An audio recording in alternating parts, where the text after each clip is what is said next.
Friend, this is the time to ask questions. We have our senator, Ekweremadu, the wife, right there in jail, and that has been the topic everybody is talking about, or the media. But I'm here to tell you that 10-year jail discussion is not enough. Absolutely not enough. I will tell you what actually landed him in this kind of mess. As a matter of fact, many will likely fall victim of same thing happening to him today. I will also be in position to let you know that this is a pure government setup. Take it from me as I will prove it to you here. While we talk about this, I want us to ask a very sensitive question today. Did he actually commit any crime? By reason of the heart of a father, of a mom, seeing the daughter being taken away by issue of kidney failure. All of us will do same. So desiring to save the life of their daughter is actually not the reason why they are in jail today. No, except you're a witch or you're a wizard. If you see your own daughter being snatched away by death following kidney failure, if it's within your reach, you must take action. Permit me to tell you, statistically, about 20 million Nigerians are living with kidney-related disease. 20 million. A good percentage of them may end up in chronic kidney failure. Is there any hope for such people? Yes. They have to undergo dialysis pending the time they have opportunity for kidney transplant. And now let's go further to ask a question. Even over there in UK and across the world, or even in Nigeria, is there a provision for somebody to have a kidney transplant or organ transplant done? Yes. All over the world, there is a governing law that permits organ transplant. If you look at Nigerian case study, National Health Act 2014, signed by President Goodluck Jonathan, actually specify in section 51 down to section 58. You will read everything that has to do with organ transplant here in Nigeria. However, if you are thinking of kidney or organ transplant of any kind in Nigeria or abroad, I will be in position to reveal to you certain conditions that must be met. It is not transactional. No. You will land here if you don't get this. I will share with you right now. This is where his problem started. His problem started from the issue of backdoor. There was no evidence that even the law was followed. The young man in question, when he was asked, are you aware of the donation you want to do? The guy said, I don't have any money to donate. And I talk about what about the kidney you are to donate? The guy said, where is kidney? Which means there was no informed consent of any kind. And that is liable to jail. This is important to emphasize because a number of us will also have a challenge like him. Have a challenge like him trying to rescue the daughter. It is not him trying to rescue the daughter that is the problem. That's why having built a reputation, you don't have to subject it to somebody. Don't worry, Oga, I will help you. Go professional.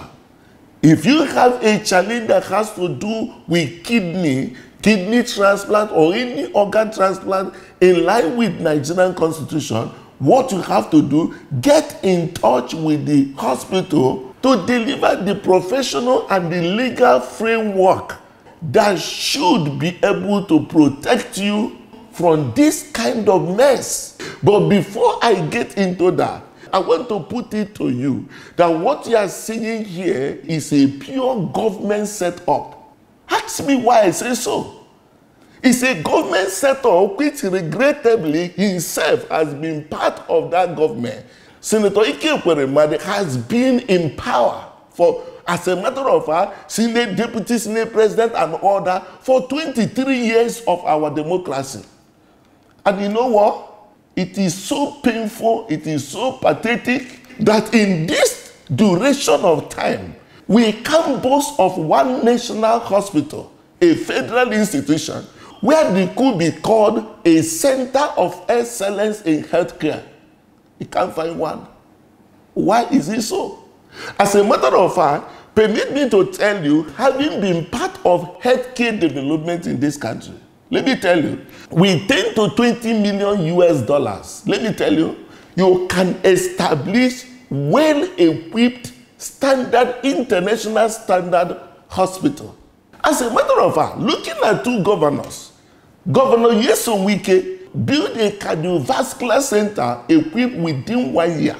Also, Governor David Umahi built a teaching hospital equipped within 2 years.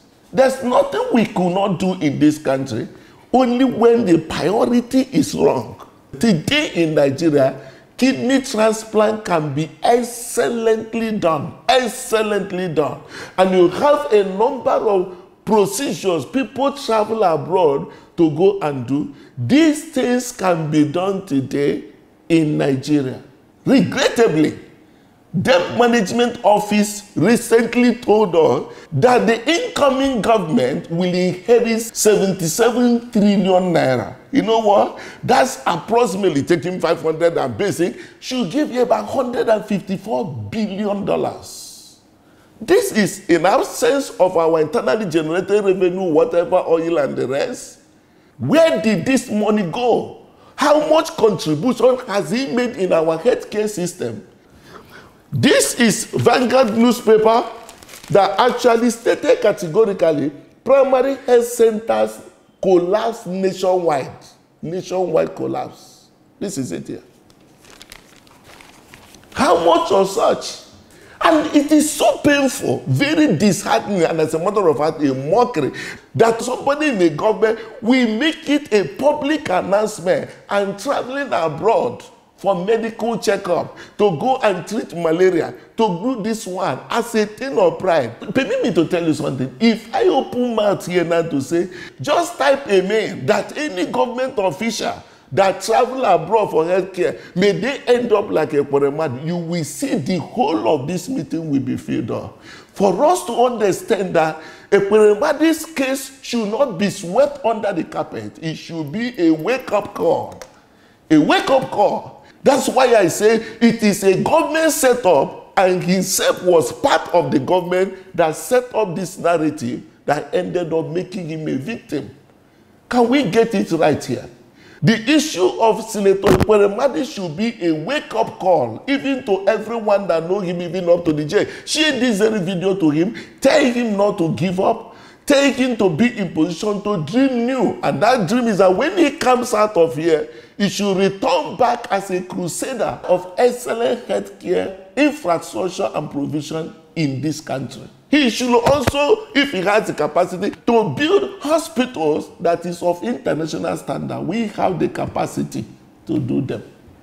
In summary, don't be a victim of our senator and the wife, unfortunately, on things that you can be in position to do right. And the forthcoming government, I plead with you, can this be a wake-up call for all of us to think about building a healthy society capable of saving the people that are here? Flying abroad is to tell the people here you have no hope. We can restore that even in this new dispensation. God bless you as you share this to everyone. Let us build a healthier society.